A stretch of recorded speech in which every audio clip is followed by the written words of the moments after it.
Bonjour à tous, bienvenue sur le plateau de KTO pour cette nouvelle édition de Face aux chrétiens avec La Croix, Radio Notre-Dame et RCF. Notre invité aujourd'hui est Hervé Morin. Bonjour Hervé Morin. Bonjour. Merci d'avoir répondu à notre invitation. Vous présidez le Conseil régional de Normandie. Vous êtes également président du Nouveau Centre, qui est l'une des composantes de l'UDI.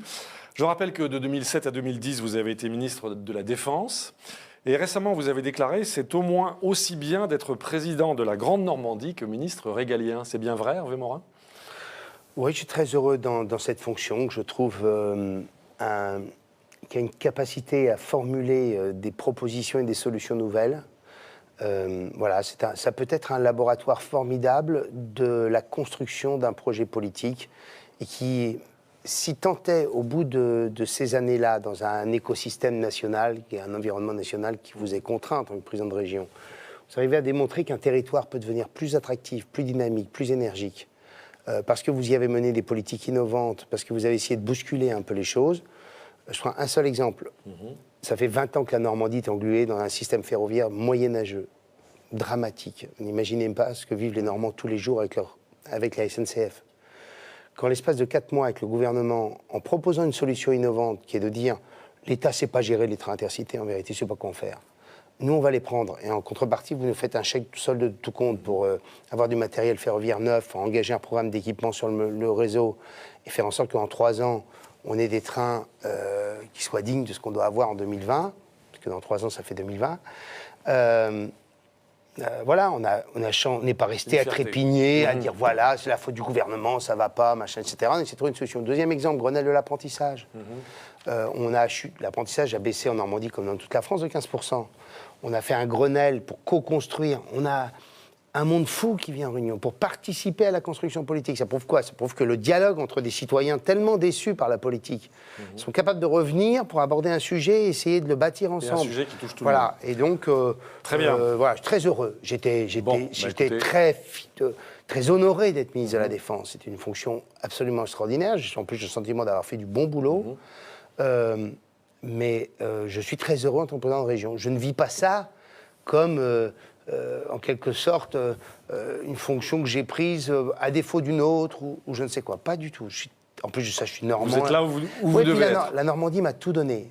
Voilà. Moi, je suis issu d'un milieu modeste. J'ai eu la chance de faire de grandes écoles, de faire ce que j'avais envie de faire dans ma vie. C'est assez rare. Et donc, j'ai envie de donner ça à la Normandie. Donc maintenant, la Normandie. Alors, nous allons parler de la Normandie. Nous allons aussi parler d'enjeux nationaux et internationaux. Pour vous interroger aujourd'hui, Laurent de Boissieu pour le quotidien La Croix. Bonjour. Alain Baron pour Radio Notre-Dame. Bonjour. Et Benjamin Rosier pour RCF. Bonjour. C'est Laurent de Boissieu qui pose la première question. Votre parti, l'UDI, a décidé, faute d'accord avec les Républicains, de ne pas participer à la primaire de la droite et du centre-droit.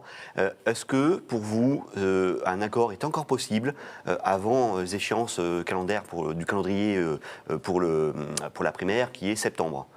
Hervé Morin. Tout d'abord, refixons le cadre. Ce que nous souhaitions avec Laurent Hénart, puisque c'est une démarche que l'UDI, qui a été engagée par le président du Parti radical, Laurent Hénart, maire de Nancy, et moi-même. Donc on a dit qu'il faut 3 éléments pour qu'on soit dans l'histoire. 1, une plateforme commune. Quelles sont les grandes priorités dont tout le monde s'accorde qu'elles doivent être engagées au lendemain de l'élection présidentielle. 2, une plateforme sur les valeurs. Et 3, un accord législatif, politique, en clair, comment on construit la majorité au Parlement demain. Alors c'est là-dessus que ça coince ?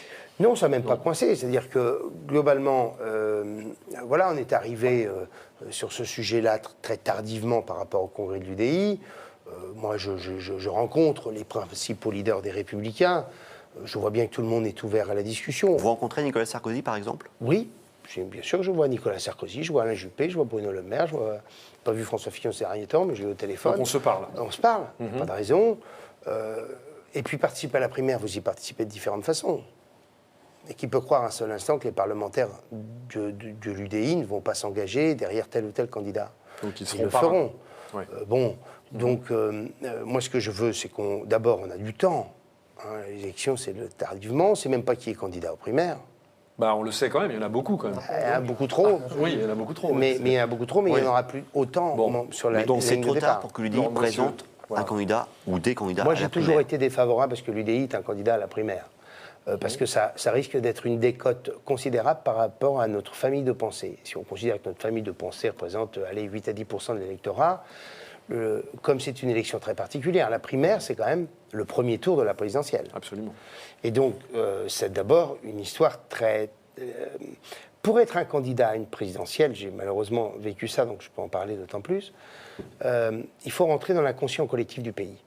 Et vous ne rentrez pas dans l'inconscient collectif du pays en quelques mois, surtout quand vous n'avez exercé aucune responsabilité. Jean-Louis Borloo ne voulait pas l'être, moi je ne le suis pas. Donc qui pouvait être candidat? Jean-Christophe Lagarde, qui n'a jamais exercé une moindre fonction présidentielle, une fonction gouvernementale, qui est très peu connu par le grand public. Et donc le risque, c'était qu'on fasse un score faible. Et faire un score faible, c'était en quelque sorte dévaloriser la famille centriste. Deuxième élément, est-ce qu'on n'a pas intérêt d'abord et avant tout de soutenir quelqu'un dont on s'estime assez proche et qui porte un certain nombre de sujets sur lesquels on est raccord, quoi. Alors ça veut dire que sur les priorités, sur les valeurs, qui étaient les deux volets notamment de cet accord, c'est pas encore OK avec les Républicains. Écoutez, moi, c'est le président de l'UDI qui doit discuter de ça. Moi, je discute, je livre mes réflexions, j'évoque les questions. Jusqu'en juin-juillet, on a largement le temps de le faire. Il n'y a quand même le temps pas d'urgence. Oui, mais vous savez, les Républicains n'engagent les discussions sur leur législatif qu'à partir du mois de juin. Il y a largement le temps de le faire. Puis je vais vous dire, il y a un autre sujet, parce que, pardon, mais je rebondis un peu sur... autant que les propositions, pour moi, il y a un sujet absolument majeur, c'est la méthode. Parce que vous prenez les programmes des principaux candidats, certes, vous y trouvez des différences, mais bon, il y a quand même une tonalité d'ensemble qui est à peu près la même, régime de retraite universel, nécessité de rebâtir la construction européenne, etc. etc. Bon. Donc sur la Libérer l'économie. Le vrai sujet, c'est la méthode. Alors, c'est-à-dire... Pour moi, c'est central. C'est presque plus important que ce que vous proposez en contenu. C'est comment je vais bâtir la réforme du pays au lendemain. C'est un pays qui est en construction de rupture. Ouais, je serai très attentif sur cette question-là. Est-ce que c'est un président de la République qui est prêt à s'engager personnellement et à engager sa responsabilité personnelle sur des référendums s'il le faut? Est-ce que c'est un président de la République qui accepte l'idée qu'on va siéger 6 mois, jour et nuit, comme en 86 ou comme en 81, 81 Mitterrand, 86 Jacques Chirac, pour porter les réformes? Moi, j'ai encore en mémoire qu'en 86, je n'étais pas député, mais voilà, la vie politique m'a toujours intéressé. Je me souviens qu'ils ont siégé jusqu'en août. La fin de la loi de 48, etc. Je pense que la loi a dû être promulguée le 13 août. Donc c'est ça que vous souhaitez, une session? Moi, je veux que pendant 6 mois, Mitterrand, ils ont siégé quasiment jusqu'en janvier, jour et nuit. Janvier de l'année suivante. Moi, ce que je veux, c'est qu'on ait un président de la République qui dise, voilà, il y a des sujets majeurs, on va les engager tout de suite. Ce qui veut dire quoi? Ce qui veut dire que, souvenez-vous, François Hollande, pardon, il arrive au pouvoir, il ne se passe rien pendant 6 mois, sauf détruire des propositions qu'on avait faites, qu'on avait mises en place, la TVA sociale, trop d'activement d'ailleurs, etc. On a fait, je crois, un truc sur, sur les femmes, sur la protection des femmes, etc. Bon, c'est un sujet majeur. Mais enfin, trop tardé, vous pensez qu'il ne faut pas tarder? Et donc moi, ce que j'attends, c'est aussi que celui qui est candidat a quasiment rédigé les textes. Il faut que les textes soient prêts pour que, en clair, au lendemain, il n'y a plus qu'à les passer en Conseil des ministres, au Conseil d'État, au Conseil d'État. C'est ce que disent beaucoup des candidats à la primaire. Ben, tant mieux. Oui. Mais c'est très important. Donc, souvenez-vous, la grande réforme qui a été faite sous le quinquennat de Nicolas Sarkozy, c'est l'autonomie des universités. Pourquoi on a su la faire? Parce qu'on l'a faite aussitôt. Après, sur l'école, on n'a plus rien fait pendant 4 ans. Ça a été honnêtement plutôt calamiteux même, avec des contresens majeurs, comme sur la formation. Et donc, il faut que ça soit fait très rapidement. Il faut profiter de l'élan et il faut qu'en cas de blocage, le président de la République fasse à la De Gaulle l'appel au peuple. Régime de retraite universel, des corporatismes s'y opposent, eh bien c'est le peuple qui va trancher. Alain Baron, Radio Notre-Dame. Pour revenir à l'élection, y aura-t-il une candidature centriste? Alors si ce n'est pas l'UDI, ça peut être aussi le MoDem. Poser la question à François Bayrou. Il n'y a pas un risque pour vous s'il y a une candidature centriste? Je vais vous dire. Moi, je crois, je l'ai déjà dit, mais je le répète, Je pense que notre schéma de pensée est un schéma de pensée révolu. Celui qui sera face à Marine Le Pen au soir du premier tour d'élection présidentielle... Ça, c'est acquis pour vous? Oui, d'accord. Sauf élément, on ne sait jamais, mais enfin, bon, la vie politique réserve toujours des surprises. Mais enfin, bon, le contraire m'étonnerait. Bon. Il sera face à un moment, il aura vraiment un moment historique à jouer. Est-ce qu'il construit la vie politique des prochaines décennies? En clair, la Ve République, par sa bipolarisation, a empêché l'évolution, a freiné l'évolution de la vie politique française. Mais j'ai dit freiner. Pourquoi? Parce que finalement, ça n'a pas empêché l'émergence du Front National. Or, la bipolarisation continuait à maintenir une fiction, parce qu'on est du domaine de la fiction, entre une partie de la gauche et une partie de la droite. Or, il y a la construction, au lendemain du premier tour, d'une force politique centrale. Je n'ai pas dit centriste, hein. Centrale. Hein. Une force des modernes, des progressistes, de ceux qui représentent 2 Français sur 3, qui écartent le Front National et les Mélenchon, pour faire court. Et ceux-là, ils sont appelés à gouverner ensemble et à construire une force politique ensemble. De Macron à Juppé, c'est ce que vous avez dit. Oui, c'est ce que j'ai dit. De Macron à Juppé, de Valls à Sarkozy. Quelles sont les bornes? Parce que Laurent Boissieu. Un ministre secrétaire d'État des Relations avec le Parlement vient de sortir un livre. Il est d'accord avec ça, sauf qu'à droite... Qui c'est ce ministre? Monsieur Le Guen, qui a sorti un livre à la Fondation Jean Jaurès. Il explique cela également, sauf que lui, à droite, il ne prend à droite que ceux qui acceptent le Front républicain contre le Front national. C'est-à-dire qu'il il n'accepte que Jean-Pierre Raffarin, que Alain Juppé et Nathalie Kosciusko-Morizet. Donc, oui, mais... Vous voyez un peu déjà comment ça a évolué. Qu'un membre d'un gouvernement de gauche puisse écrire ça, déjà, c'est énorme. Après, il accepte, c'est les modalités, c'est de la tambouille. C'est parfois sur cette tambouille-là que les choses ne se font pas. Non, attendez. Si vous voulez transformer le pays, tout du moins lui redonner de l'optimisme, pour faire court, de la confiance, il faut que tout c'est pas avec une majorité de 20% de premier tour que vous y arriverez. Il ne faut pas se raconter l'histoire. Bon. Et il faut donc qu'il y ait cette force politique qui entraîne le pays. La loi, vous vous rendez compte de l'évolution politique de ces dernières années? La droite, aujourd'hui, vote des textes du Parti socialiste. Vous avez déjà vu ça, vous? Vous avez une partie de la gauche qui, désormais, considère que le Parti socialiste est un parti inacceptable. Manuel Valls utilise les mots capitaux des deux gauches irréconciliables. Ça veut dire qu'il dit le schéma de construction de l'accès au pouvoir du PS, qui est de s'associer à l'extrême gauche, quoi, j'appelle ça l'extrême gauche, la gauche de la gauche, ce schéma-là n'existe plus. Et vous croyez qu'on pourrait rester comme ça? C'est pas possible. Donc c'est un moment historique. Hein. Et donc il faut que celui qui soit au second tour soit à la hauteur de ce moment historique. Sauf que l'alternative à l'alternative politique à cette majorité centrale, ça devient le Front National. Mais le Front National, il n'est que l'émergence... l'UMPS ou l'RPS que le Front National met en avant à chaque scrutin. Mais le Front National, il n'est que l'expression, de notre incapacité, de la défiance. Alors certes, il y a une partie de jacobins, de poujadistes, de poujadistes, d'extrême droite, il y a toujours eu 5% d'extrême droite en France, vraiment bref. Mais peu importe, ils sont là, mais même s'ils font 15, sur longue date, qu'est-ce qu'on s'en fout? C'est pas le sujet, pardon. Le sujet, c'est qu'on puisse être emporté. Qu'est-ce que veulent les Français? Ils veulent de la liberté, notamment économique, ils veulent de l'autorité et ils veulent de la régulation. Ils veulent un État respecté, de la liberté et de la régulation. Voilà. Ça doit être les textes fondateurs de cette, Benjamin Rosier. De cette grande force politique centrale.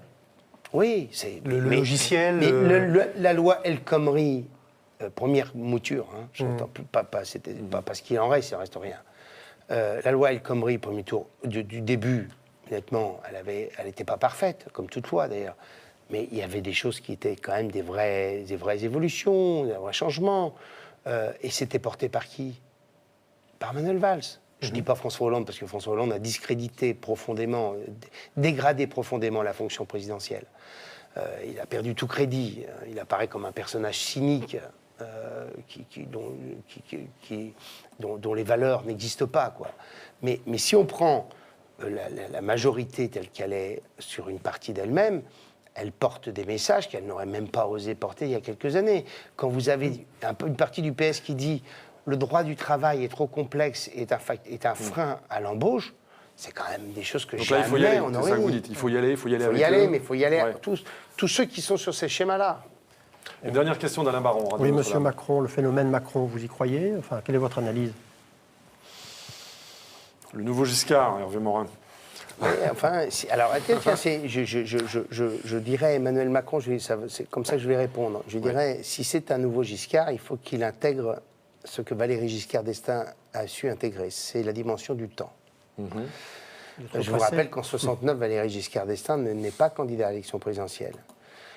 Et qu'il attend 74. Alors bon, il attend pas 74, mais enfin bon, c'est... Mais les urgences se sont accélérées par rapport à cette époque-là. Mais il fait l'impasse à plusieurs reprises sur cette élection. Quoi. Il attend son heure. Et on ne... Je reviens à ce que je disais tout à l'heure. Rentrer dans une élection présidentielle, c'est rentrer dans un inconscient collectif qui est une longue sédimentation. Bon, voilà. Donc Donc voilà. c'est pas tout de suite. Écoutez, c'est de l'oxygène. Oui. En vérité, il y a un défaut dans sa démarche.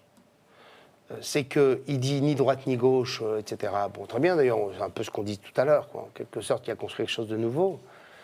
Mais en même temps, il dit « je soutiens François Hollande ». Moi, j'aurais trouvé que la démarche aurait eu du sens si en même temps, je disais bah, ni droite ni gauche, je quitte le gouvernement et je rentre dans ma démarche. Bon. Donc là, ça perd beaucoup de sa force. Très bien. Hervé Morin, vous êtes notre invité. Vous avez été ministre de la Défense. Vous êtes aujourd'hui président du Conseil régional de Normandie. Nous allons marquer une première pause. Vous restez avec nous. À tout de suite.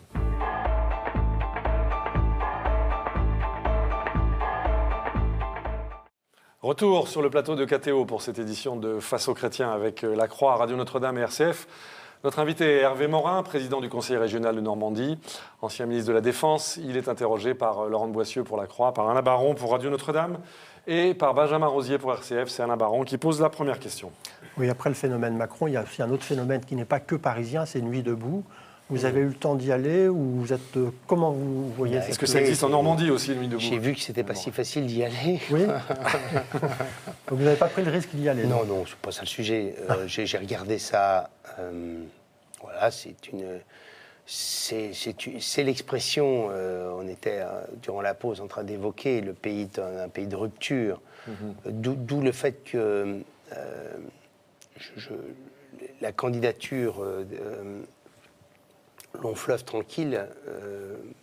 Regardons ce qui se passe dans toutes les grandes démocraties ou les pays. Trump, l'Autriche. On va en parler, oui. Les populismes un peu partout. Oui, mais les gens Comment vous analysez ça sont en demande de rupture. Long fleuve tranquille, c'est qui? C'est Alain Juppé? C'est François Hollande? Les deux? C'est le vieux monde. Voilà, je dis que ce n'est peut-être pas forcément aussi évident que ça. Quoi. Voilà, bon, il faut regarder devant et pas derrière, ça que vous dites? Je dis qu'on est que je suis pas convaincu qu'aujourd'hui les Français sont en attente. Alors bien entendu, ils sont toujours en attente d'unité. Ce qu'ils veulent, c'est quelqu'un qui soit un chef de l'État. Après François Hollande, c'était une demande forte. Mais en même temps, ils veulent des vraies ruptures, débloquer, déverrouiller.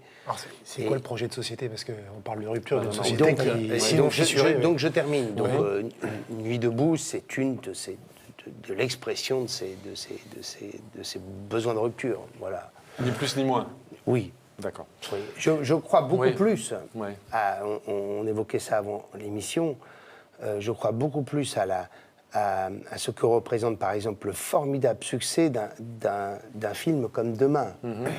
Quand vous avez un film qui est un documentaire en disant comment, grosso modo, on peut éviter la catastrophe liée au réchauffement climatique, qui est un document qui se veut à la fois positif, en disant si chacun fait un bout d'effort, on peut y arriver.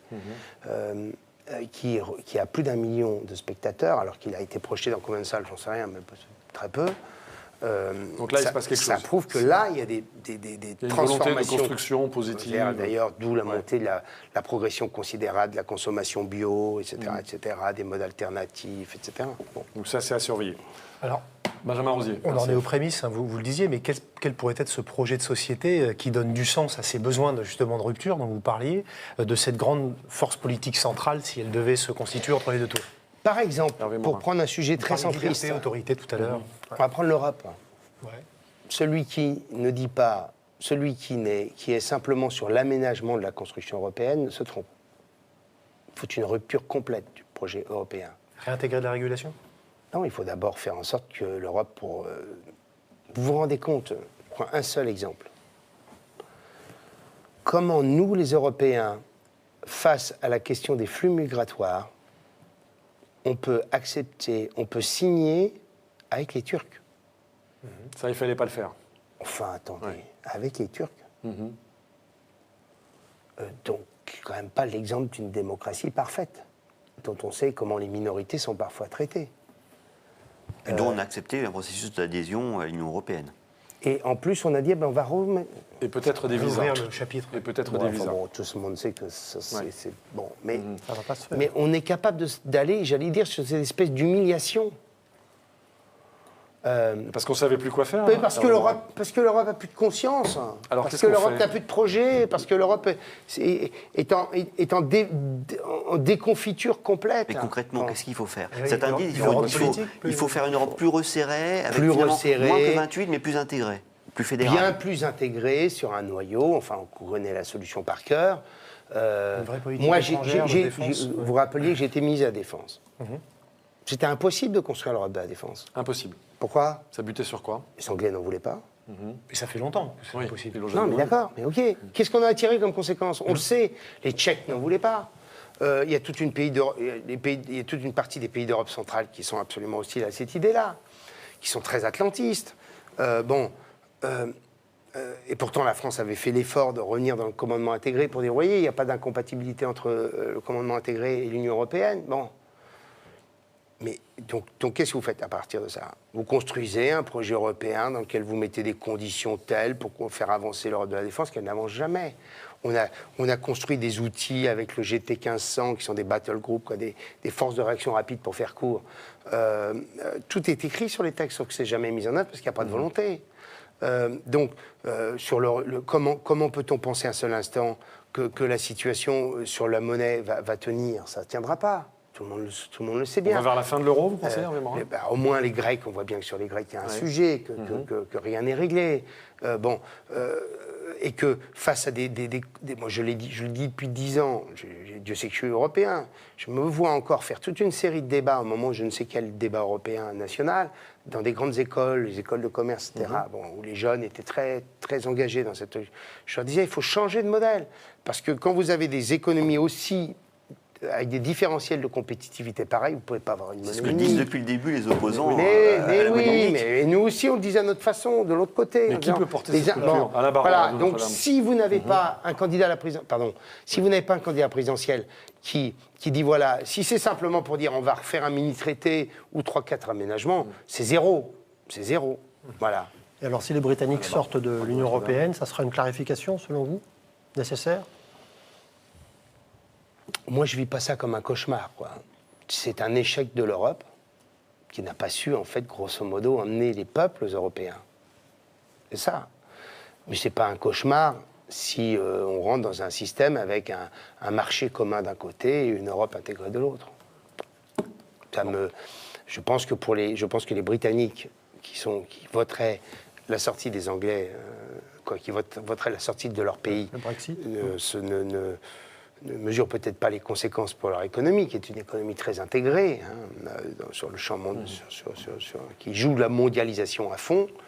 Mais, et donc le champ européen est le premier champ de cette mondialisation. Mais moi, je ne considère pas que c'est un cauchemar pour le projet politique européen. Ou alors un cauchemar de plus dans les différents cauchemars européens d'aujourd'hui. Moi, ce que je sais, c'est qu'avec les Anglais, on a fait avec Nicolas Sarkozy un traité qui est passé complètement inaperçu, mais qui était un traité absolument considérable sur l'intégration de nos défenses entre Anglais et Français. Moi, j'ai le souvenir, parce que c'est des choses qu'on peut dire aujourd'hui. Quand on est arrivé avant la conférence de presse, que se sont dit les deux chefs d'État et de gouvernement? Nicolas Sarkozy avait plutôt envie de dire voilà ce que pourrait être l'Europe de demain. et son homologue britannique disaient si tu commences à dire que c'est le début d'un projet européen, c'est fini. C'est une affaire intergouvernementale. Et c'est là où ça coince. Non, Oui. c'était un beau projet, ça n'empêchait pas machin, mais on voyait bien que pour les Britanniques, c'était certainement pas le début de la pierre d'un édifice à construire. Laurent Boissieu. Europe, États-Unis, il y a actuellement en négociation un traité de libre-échange transatlantique. François Hollande traîne des pieds pour que la France le signe. Est-ce qu'il a raison? Est-ce que vous soutenez ce président de la République dans actuellement son Il est en refus? campagne. Hervé Morin. Il est en campagne, c'est tout. Il est en campagne sur tout. Il prend chaque segment, il rouvre des plaies inutiles comme sur les commémorations. Mais il faut signer le TAFTA, Oui, il faut sur le y Mais aller. non, mais de toute façon, on est tellement loin de le signer, on ne le signera pas. Mais Bon, voilà. sur le fond, ça vous inquiète ce traité ou vous dites c'est positif? C'est que le début d'une discussion. On ne peut pas considérer que ce traité aujourd'hui est assez conclu pour qu'on puisse dire il nous inquiète ou il ne nous inquiète pas. Une négociation internationale, c'est un long round. C'est un long round. Et d'ailleurs, le procès qui est fait, par exemple, de l'opacité des débats, et alors là, un procès totalement injuste. Tous les documents sont sur la table, c'est totalement faux. Les documents, d'ailleurs, sont consultables. Après, il y a des positions qui sont les positions de deux ensembles économiques qui commencent une discussion. Donc, bien entendu, quand on regarde d'un côté les propositions américaines, c'est inquiétant. Et j'imagine que pour les Américains, ces propositions européennes sont Mais ça inquiétantes. vaut le coup de débattre quand même, c'est ce que vous dites. Bien sûr que ça vaut Oui. le coup d'en débattre. Et après, il faut voir si en effet l'accord final sera à la hauteur. Mais de toute façon, compte tenu des échéances européennes, il ne se passera rien. D'accord. Donc c'est un débat inutile. On est dans un entre-deux pour l'instant. Benjamin Rosier. Maintenant, vous dites que les Français ont besoin de régulation. Est-ce que là-dessus, sur ces négociations TAFTA, certes, on est loin, Est-ce qu'on a la est-ce que c'est certitude pas risqué, là? Oui, mais après, moi, je vais pas commencer à faire le procès avant même que les choses ne soient fixées. On est au début du commencement de discussion. Est-ce que, par exemple, l'harmonisation des normes puisque ça fait partie des sujets, n'est pas un moyen pour le monde occidental de peser face aux Chinois qui progressivement vont imposer leurs règles. Sauf que ça se fait apparemment sur les normes américaines qui sont plus basses, moins que ça doit strictes que les normes françaises. Est-ce pour qu'on a, bouger mais notamment est-ce qu'on a dit l'agriculture. qu'on allait accepter? Je crois que le bœuf aux hormones, oui, on a pu comprendre qu'on n'allait pas accepter. Bon, voilà, c'est bon, des trucs donc, emblématiques. tous Le les poulet mots, lavé mais aux fleurs. Je suis d'accord si c'est pour en arriver là. Moi, c'est Mais on pas n'en est le pas là. président C'est de pas la, que ce soit le moins c'est disant, pas le quoi. président de la région normande qui va vous dire le contraire. Voilà. Et fils d'éleveur. Mais il faut discuter. ne partons pas des positions américaines pour dire que c'est le traité de demain. Ce que je sais en revanche, c'est que les deux rives de l'Atlantique soient en capacité de produire un ensemble qui fasse poids face à l'ensemble chinois, ça a aussi du sens. Tout n'est pas aussi nul et négatif, quoi. Alain Baron, Radio On le Notre-Dame. disait tout à l'heure, vous avez été ministre de la Défense. Les forces françaises sont en ce moment sur tous les fronts, aussi bien à l'extérieur qu'à l'intérieur. On parle beaucoup de malaise dans l'armée. Vous avez gardé sans doute des contacts dans ce milieu. Quelques-uns. Oui, j'imagine. Donc vous partagez cette analyse? Hervé Morin. C'est ce qu'on me dit aussi. C'est ce qu'on me dit aussi. Hyper-sollicitation du personnel, régiment désorganisé, mission Vigipirate exercée dans des conditions humaines difficiles, avec aussi en plus à la fois, c'est bien que les militaires soient là. Voilà, Il le faut. Bon, il le faut. Même si c'est pas tout à Mais fait en métier, même quoi. temps, C'est lourd, les c'est militaires lourd. se disent comment on se positionne dans tout ça, comment se construirait une réaction, etc. Enfin voilà, c'est pas leur métier, quoi. Ils sont là pour faire la guerre, ils sont pas là pour faire de la sécurité publique. Et combien de temps on pourra tenir à faire à la fois la guerre à l'extérieur, Vigipirate, Sentinelle? Je ne sais pas. Ce que je sais, c'est que le gouvernement a bien fait d'arrêter, de suspendre les réductions d'effectifs. Ça, c'est absolument indispensable. Mais je pense qu'il y a pour l'armée française un moment où il faudra...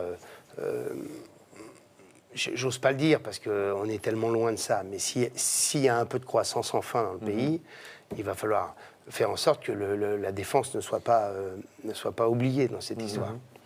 Une dernière question, Laurent Boissieu, la Croix. Croissance, les chiffres du chômage, on peut s'en réjouir, les derniers sont plutôt sur la bonne pente. Est-ce que pour vous, c'est un retournement qui est possible de long terme? Hervé Morin. Il y a plein d'éléments pour les expliquer, Il y a quand même beaucoup de mesures gouvernementales pour faire baisser les chiffres. Il y a un petit peu de reprise. Il y a tout de même un petit peu de On est reprise. sur un plateau. Enfin, attendez, si on prend les catégories A, en effet, il y a une forte baisse. Si on y ajoute les B et les C, c'est-à-dire ceux qui ont bossé plus de 70 heures, qui veulent, en fait, il n'y a pas de baisse. Bon. Donc, en clair, on a des gens qui ont repris le chemin du temps partiel. Alors, on peut considérer que si c'est le début du temps partiel, c'est la veille du temps plein, ce que j'espère. Et puis, il y a des phénomènes. Moi, j'ai signé en tant que président de région. Je l'ai fait qualitativement, pas du tout quantitativement. Mais j'ouvre 15 000 places de stage en plus, avec le plan Hollande. Vous pouvez les payer? C'est l'État qui paie. Oui. Donc, bon, sinon, je n'aurais pas fait. Hein. Donc, ce sont des C'est personnes impossible. en moins dans la catégorie de chômeurs. Voilà. La Coupe d'Europe de foot, Ouais. c'est 100 000 personnes qui vont avoir du boulot pendant un moment. Donc ça va forcément avoir des effets mécaniques. En revanche, il y a quand même pas mal d'incertitudes au niveau global. La Chine dont la croissance s'affaiblit, le commerce mondial qui baisse, l'Espagne qui retourne dans une période de turbulence politique, la Grèce qui n'est pas réglée, la croissance mondiale elle-même plutôt un peu plus atone. Il n'y a pas de quoi être... Puis je veux dire, on n'a pas de quoi être fier quand on est à des tels niveaux de chômage. Je veux dire, même si ça baisse, on s'est pris quand même au moins 700 000 chômeurs de plus si on prend la première catégorie, alors qu'il y a quand même beaucoup d'Européens qui sont au plein emploi. C'est-à-dire que nous, en France, on a même oublié que les pays d'à côté, qui pourtant sont des mêmes niveaux sociaux que les nôtres, eux étaient au plein emploi. Et vous êtes d'accord pour dire que ça va mieux? Laurent Boissieu. Simple question. C'est moins pire qu'avant, mais ça va pas mieux. J'ai demandé aux Français s'ils trouvent que ça va mieux, c'est vraiment pas. Hein. Ouais. Benjamin Rosier, RCF. De toute façon, la confiance est détruite. Ouais. François Hollande a réussi à détruire complètement la confiance. Regardez les chiffres qui ont été donnés par la presse. Alors, on n'arrive jamais à voir les chiffres exacts par Bercy sur les pertes de recettes fiscales liées à des Français qui ont quitté le pays. Ce qui est très intéressant, c'est que ce n'est pas des gens qui ont fait fortune et qui ont vendu, après avoir vendu leur boîte. Ce sont des cadres. Des hauts niveaux de salaire considéraient que le pays ne valorisait plus ceux qui réussissaient, ne permettaient pas la réussite. C'est ça ce qu'a provoqué François Hollande. Une toute dernière question, Benjamin Rosier, RCF. Pour revenir sur la défense, est-ce que l'amplification de la réserve nationale pour justement un petit peu différencier l'utilisation de l'outil militaire intérieur-extérieur, c'est une bonne chose selon vous? Il faudra aller là-dessus si d'autres crédits sont donnés? Pas la garde nationale. Non, la réserve. oui, pardon, la réserve, absolument. Oui, mais permettez-moi de vous dire que tous les ministres de la Défense qui sont passés depuis 20 ans expliquent qu'on va augmenter les effectifs des réserves. D'accord. Voilà. C'est juste des mots. Il faut que ça coûte. Ouais, ça coûte. Et on C'est a pas plus des les mots, sous. c'est qu'après, ça coûte. D'accord. Ok, nous allons marquer une nouvelle pause dans cette édition de Face aux Chrétiens. Notre invité, Hervé Morin, président du Conseil régional de Normandie, ancien ministre de la Défense. À tout de suite.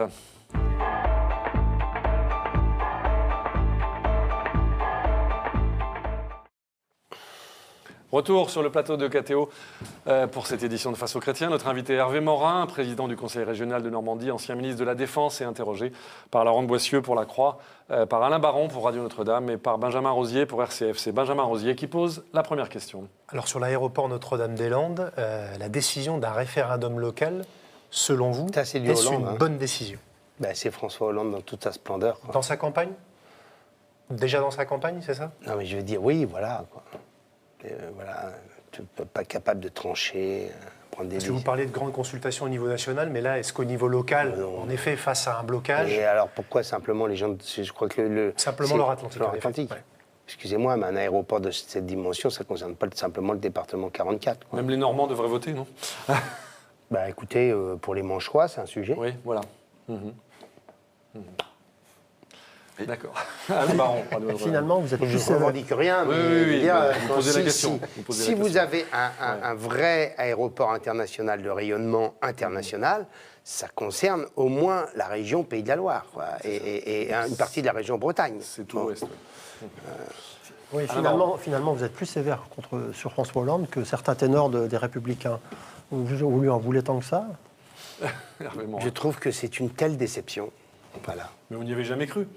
Non. Écoutez, Ouais. allez, si je suis sincère, tout le monde me disait ça va être une catastrophe. Je disais, écoutez, vous savez, il y a des hommes, des femmes qui sont arrivés à la tête de l'État, dont on avait cette image-là, et qui très vite sont devenus... ont endossé l'habit. voilà, regardez Sadat, etc. Enfin, bon, bon, mais là, Déception. non, pas vous. Laurent de Boissieu, la croix. Ça nous regarde. Laurent de Boissieu.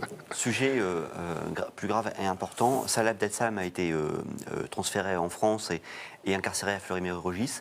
Qu'est-ce que vous attendez de ce procès? Attendez-vous quelque chose? J'attends qu'il soit condamné. J'attends qu'il paye, voilà, qu'il ait une peine à la hauteur de ses agissements. Est-ce que ça peut être un facteur de prise de conscience? C'est ça que vous me demandez, quoi. Oui, au-delà, bien sûr, d'attendre une condamnation, qu'est-ce que ce procès peut susciter vous parlez d'une prise de conscience. Est-ce que vous attendez, au-delà de la condamnation d'une personne, qui ait des choses autour de ce procès, qui ait une prise de conscience, qui est peut-être aussi Des tensions. Non. Il se dit, pour aller au fond des choses, il se dit qu'il a été accueilli à Fleury-Mérogis, non pas par des applaudissements, mais par des sifflets de personnes radicalisées, syndicalistes qui témoignaient, qui considéraient qu'il avait eu tort de ne pas se faire exploser lui-même. Donc est-ce que ça ne dit pas aussi beaucoup de choses sur l'état de la société en France?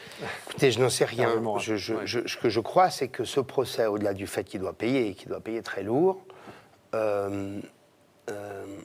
je pense que ça peut être aussi un moment de prise de conscience pour la communauté nationale de la nécessité d'aborder ces questions-là avec... je pense que maintenant la prise de conscience est faite, mais aussi c'est pour la communauté musulmane probablement un moment aussi de pouvoir se dire comment on construit un modèle, un modèle, c'est pas ça le mot, mais enfin, comment on essaie d'éviter la radicalisation d'une partie de notre communauté, etc. Je pense que ça peut être un moment aussi pour cela. Après, sur le reste, honnêtement, j'ai pas vu vos papiers, moi. Mais la réponse gouvernementale, actuellement, sur la radicalisation, vous trouvez qu'elle est à la hauteur? Le vrai sujet, c'est l'école, quoi. L'école, ouais. Bah oui. Moi, vous savez, j'ai toujours en mémoire une visite dans un quartier de Marseille, quartier nord de Marseille, où j'avais été, puisque leur avocat était un militant du Nouveau Centre et qui était l'avocat d'habitants des immeubles, qui étaient des immeubles en très mauvais état, amiantés, etc. Et donc on y était allé. Je me souviens très bien parce qu'en sortant de l'aéroport, j'ai mis mon sac et mon cartable dans sa voiture. Je lui ai dit mais j'ai pas de risque. Il me dit t'inquiète pas, on a les accords, on est mieux protégé que si c'était la Banque de France. Bon. Et ensuite j'avais rencontré une association de femmes et cette association faisait de l'échange alimentaire. Savez-vous pourquoi elle faisait de l'échange alimentaire? Pour financer une fois par mois ou par trimestre une visite dans un musée ou une soirée au théâtre pour que des jeunes enfants nés dans les hôpitaux français sachent ce qu'est la culture française. Ouverture à la Un culture. ghetto complet, Ouais. enfermé, plus de service public, plus de commissariat. Donc voilà. c'est mixité. Mais là, la droite comme la gauche ont échoué. Tous les gouvernements ont échoué je là-dessus. suis d'accord. Mais c'est l'école. Ouais. C'est l'école. C'est une école capable de répondre à cet immense défi.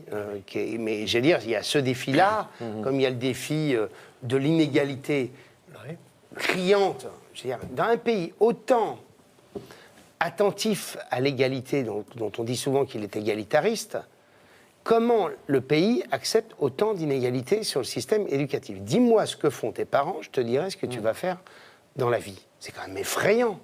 Effrayant. On a apporté à ce nom-là 80% d'une génération au bac. Bon, c'est tout bac confondu, hein, contrairement à ce qu'on dit, c'est pas simplement sur le bac général. Et en même temps, on a un modèle qui est toujours aussi inégalitaire. Vos enfants ont toutes les chances de réussir. Si je suis fils d'ouvrier, j'ai quand même très peu de chances de réussir. Alain Baron, Radio Notre-Dame. Il y a un autre Et phénomène. donc, là, voilà.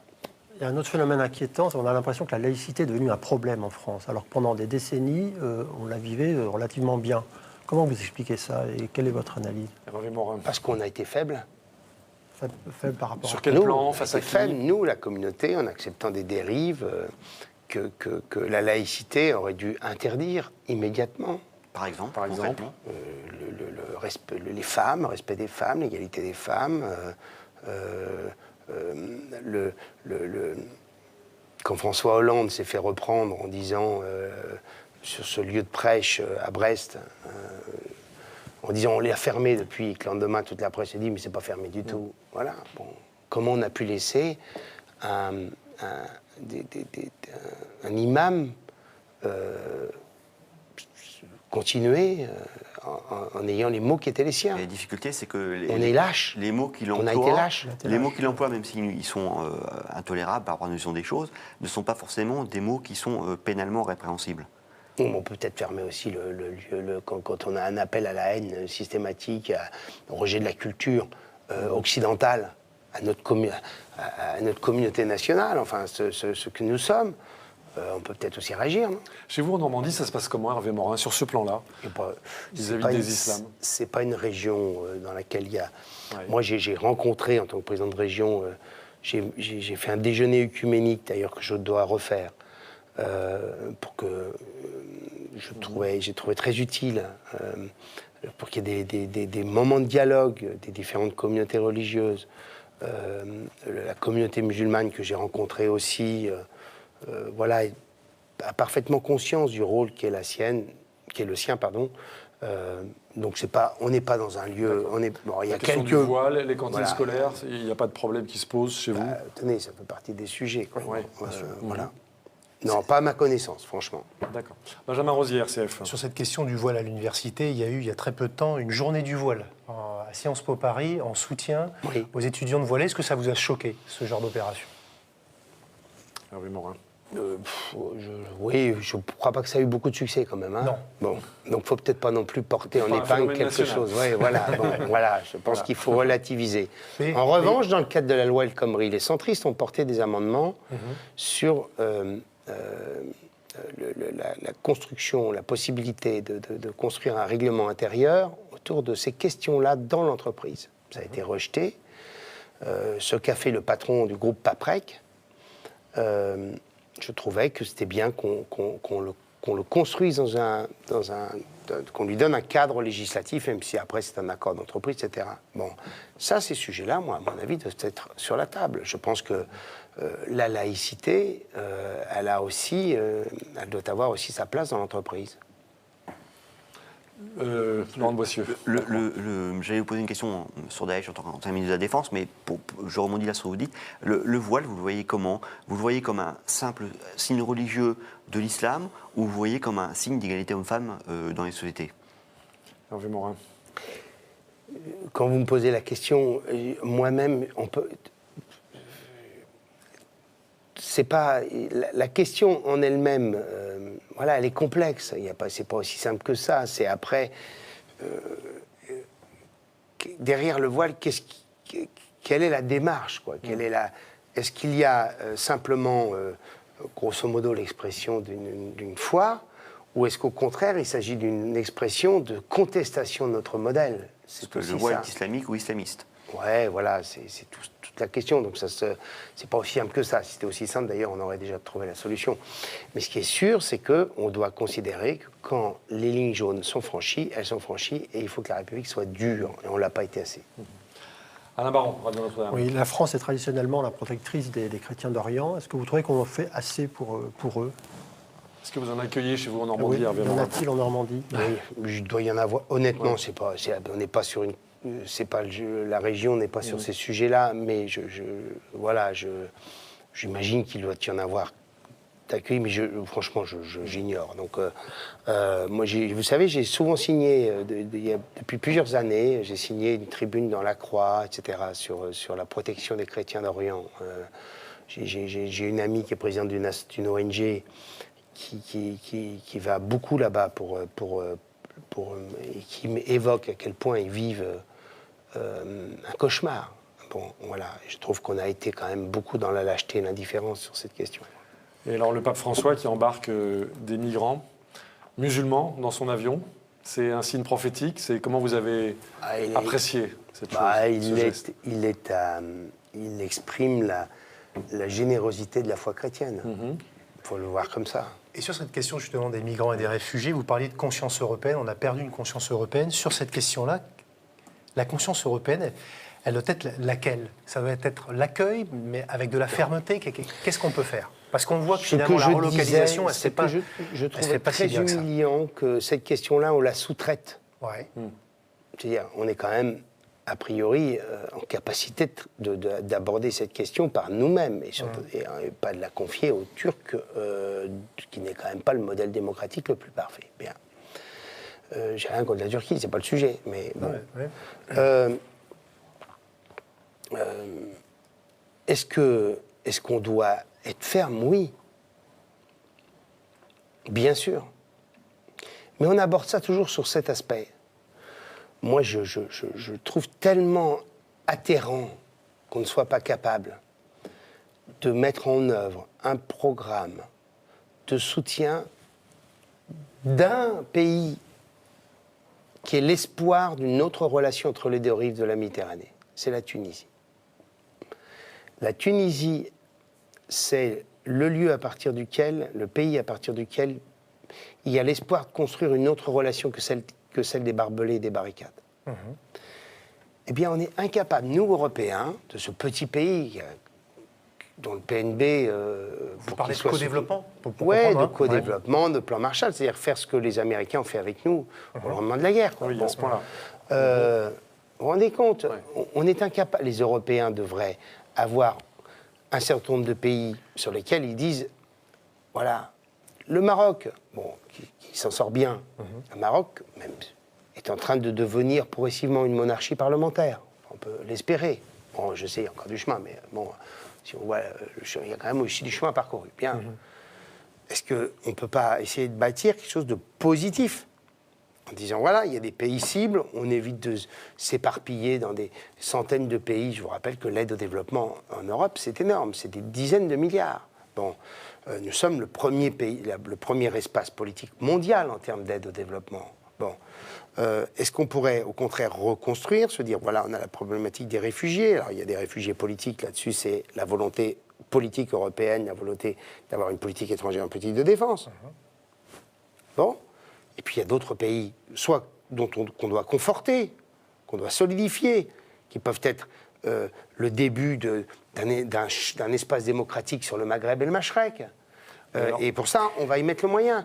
Et pourtant, il n'y a rien qui s'y fait. Il n'y a rien qui s'y fait de sérieux. Mais une crise migratoire historique comme celle-ci est liée à des guerres. Donc là, on n'est pas forcément tout sur le là, développement, à des guerres effroyables, Syrie, Irak. Alors la question se pose, qui est celle d'un voisin de la Tunisie, la Libye. Oui. Est-ce qu'il faut y aller en Libye, à nouveau? Je parle à l'ancien ministre de la Défense. Je pense que ce serait folie. Ça serait folie. Oui. Ce serait folie que de s'engager. De toute façon, soyons clairs, si on s'y engage, c'est une coalition internationale. Internationale, mais vraiment internationale. C'est pas l'OTAN. Ah oui, plus que l'OTAN. Ah bah, beaucoup plus. D'une part, et deuxièmement, c'est une coalition où on connaît déjà les buts de guerre. On n'arrive pas simplement... Quand on fait une opération militaire, ce que paraît-il on apprend à Saint-Cyr, c'est que on ne mène pas une opération militaire sans avoir défini pourquoi on la mène. Donc qu'est-ce qu'on veut construire, avec quel pouvoir on veut appuyer, etc. Sachant que la Libye est en partition, comme vous le savez, qu'une partie est dans les mains des réseaux terroristes, et la plaque tournante. Bien. Donc c'est une opération très compliquée, et ça veut dire que c'est une opération qui ne peut pas se faire sans les Américains. Donc ça veut dire, un, une communauté internationale très large, et deux, une communauté dans laquelle il y a la force militaire capable de mener une opération de ce genre, que sont les États-Unis. Donc vous voyez bien que les conditions sont loin d'être réunies. Ouais. Dans ce panorama du Maghreb, vous n'avez pas cité l'Algérie. Est-ce qu'il est possible de faire quelque chose de positif avec l'Algérie, ou alors il y a le poids de l'histoire qui est toujours là et qui... Non, mais l'Algérie est un grand pays, ayant ses propres ressources, ses propres réserves, ayant des institutions, une armée très puissante. On n'est pas du tout dans le même schéma que la Tunisie, qui est un très beau pays. Mais je ne dis pas qu'il y en a un qui est un petit, un nain et l'autre. Faites attention à ce que vous dites, fâcher les Tunisiens. Les susceptibilités je sont sais. Mais je veux dire, la Tunisie, en plus, est terriblement frappée par les phénomènes migratoires aussi. Avec le voisinage libyen. Mais je dis que la Tunisie, où il y a une forte tradition laïque, où il y a une jeunesse éduquée, ayant été à l'université. Voilà, je veux dire, s'il y a bien un pays sur lequel on devrait tout mettre pour que ce pays s'en sorte. Et vous vous rendez compte, ils ont construit une démocratie. Enarda a eu le pouvoir, il l'a rendu. Parce que quand même, Enarda étant le parti... Islamiste. Ouais, allez, appelons-le comme ça, islamiste. J'hésitais à employer l'adjectif. Bien. Donc c'est quand même pas rien. Et on devrait se dire, là, il y a un espoir énorme. Ben, on n'est pas à la hauteur. Une toute dernière question. Est-ce qu'il y a aussi un espoir du côté de Laurent la Bossuet. Syrie, de l'Irak? Est-ce que vous pensez que l'État islamique est vraiment en voie de disparaître un jour? C'est ce qu'on dit, Hervé Morin, qui est en voie de Vous rétraction. savez, moi, je pense qu'on est là sur un phénomène de... C'est comme une fourmilière. Hein. Oui. Vous mettez le pied, vous tapez dedans, mais les fourmis, elles partent ailleurs. C'est ça, la situation. Je répète souvent ça quand on me pose la question, parce que ça m'a tellement frappé. J'arrive au gouvernement, à la Défense, j'ai une note des services de renseignement, Al-Qaïda au Maghreb islamique. C'est pas Daesh, mais enfin bon, ça donne une idée. Estimation des forces combattantes, 500 personnes. Ah oui. C'était en 2007. Vous vous rendez compte combien ils sont aujourd'hui? Ouais. 10 000, 20 000, 30 000. Ouais. On ne sait même pas d'ailleurs. Non, bon, je ne sais pas, mais j'imagine qu'il doit y avoir des chiffrages. Donc on voit bien que ça a pris une ampleur considérable, que l'arc de crise va de l'Atlantique jusqu'à l'Afghanistan, au Pakistan, que l'Afrique noire est aussi frappée. Donc considérer que quand on aura réglé la question syrienne ou irakienne, on aura réglé l'affaire, pas du tout. Donc c'est une affaire de très longue haleine pour vous. Ça impose de construire une société résiliente. C'est un joli mot, mais c'est peut-être pas demain la veille, ça que vous voulez dire? Non, je veux dire, ça impose qu'on prenne conscience que ce danger, et quand le Premier ministre dit nous connaîtrons d'autres attentats, je pense que c'est bien d'affirmer que nous sommes en danger pour de longues années. Dans ce contexte-là, une toute dernière question. Fallait-il organiser l'Euro 2016 en France? Beaucoup de gens se posent la question aujourd'hui. Moi, je pense qu'il fallait le faire. Oui. Je pense qu'il fallait le faire. C'est un risque, c'est évident. Mais je pense qu'on a quand même... je ne suis pas en pouvoir, donc je ne peux pas le dire. Mais j'espère qu'en 18 mois, 2 ans, on a quand même corrigé toute une série d'éléments sur...